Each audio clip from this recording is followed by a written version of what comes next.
Alright, we need to talk about Netflix's Extraordinary Attorney Woo. So, Netflix K-drama Extraordinary Attorney Woo follows the life of a young autistic attorney, Young Woo, who lives in Seoul with her father. The series is dramatic and charming, while respectfully addressing serious social issues like mental health, labor rights, and sexism.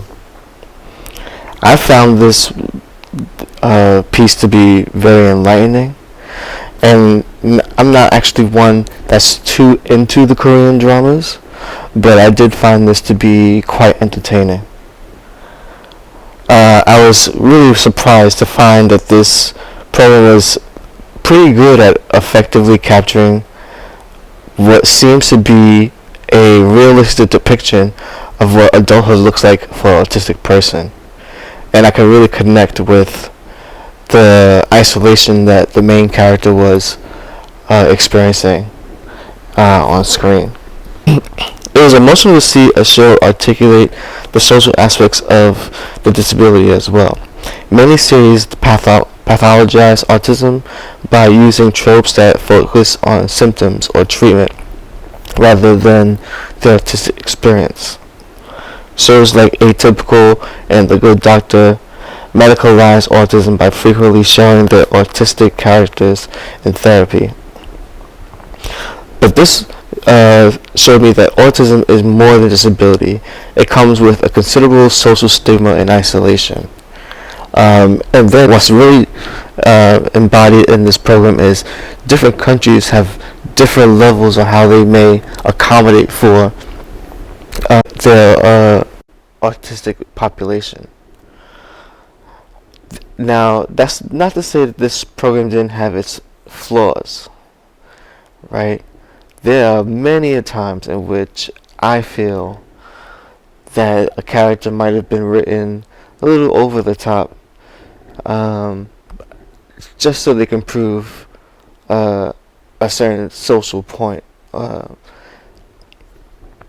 Like there's one moment in which the main character, Attorney Woo, has to help another autistic. They get another autistic client, and while Woo is heralded as a genius with autism, this person is on the severe side of autism. And what ends up happening is this.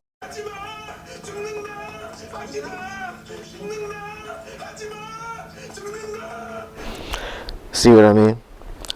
But part of what make this show more authentic to me was the honesty that is portrayed. Young Woo, she's far from perfect. She has a lot of difficulty with her interpersonal relationships. One being her potential love interest, and we'll get into that a little later. She often finds herself hyper-focused on particular topics like whales and law, and often ends up overlooking how other people feel when she is a little bit more goal-oriented than the rest of the cast.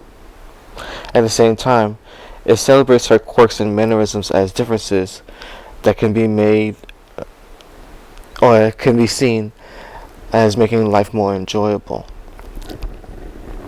And I think that sort of nuance is really what makes this a bit problematic, right? Where we can, as the viewers, can see her quirks be manifested, or her disability be manifested in her quirkiness.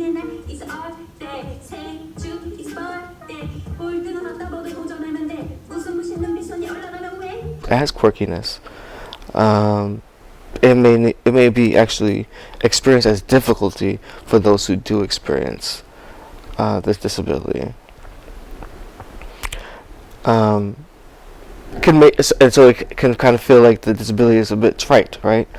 But again, I think the creators have made a good attempt, a really good, thorough attempt in being informed on what someone who has autism spectrum disorder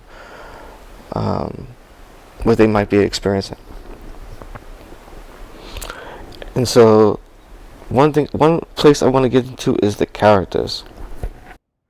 So you got Tactician Quan, who is out gunning for Woo Young Woo. Then you got her friend who graduated with her at Seoul University, and she's a little bit more empathetic to her plight, right? Woo Young Woo is the first autistic lawyer to be put into her position, right? To be hired and to be put into the workforce. So you got people who really are not for her, right? They're actually trying to gun for her job, right? I don't want to give out too much detail um, about the relationships that end up coming to be. I would recommend you to watch that for yourself. But it ends up being pretty interesting. There is a slight disbelief for me where like characters end up being friends in one episode, then rivals and on the next. But I think that is just what um, episodic sort of like drama looks like um, in a sense. So what onto what makes this a little bit problematic.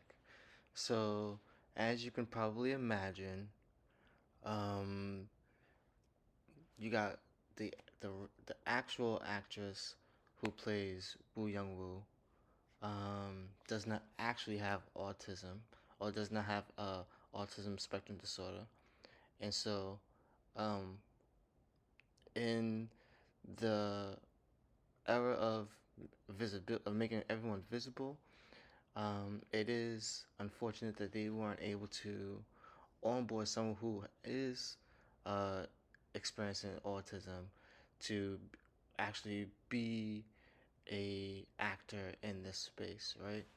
Um, that's not to say that they didn't get those who do suffer from autism their experiences, right?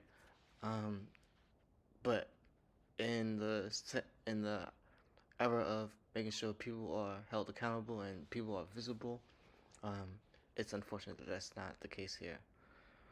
Um, so, should you invest your time and effort and watch The Extraordinary Attorney Woo? I say yes, right? I think this is something that was written intelligently. I don't think this show should be written off as unwatchable, despite it that um, not having that sort of visibility.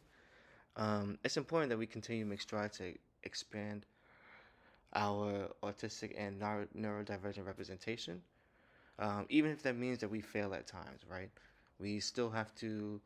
This is not beyond critique, but a stepping stone in which we can get better at the content that we create as a human race.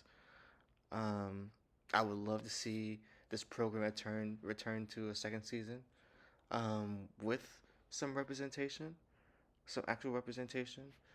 I'm almost certain that they have um, representation on the back end, but we want to see them in front of the screen.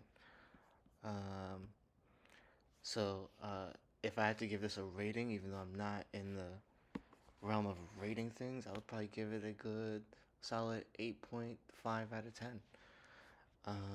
Thank you for, if you've gotten this far, thank you so much for tuning in. Um, Subscribe means nothing on your end and everything on my end. If you have, uh, if you like the vibe, please see all of our other videos. And if you are interested in watching me play video games, I do stream on my Twitch from time to time at BK Shay Soap. Y'all have a great one. Peace.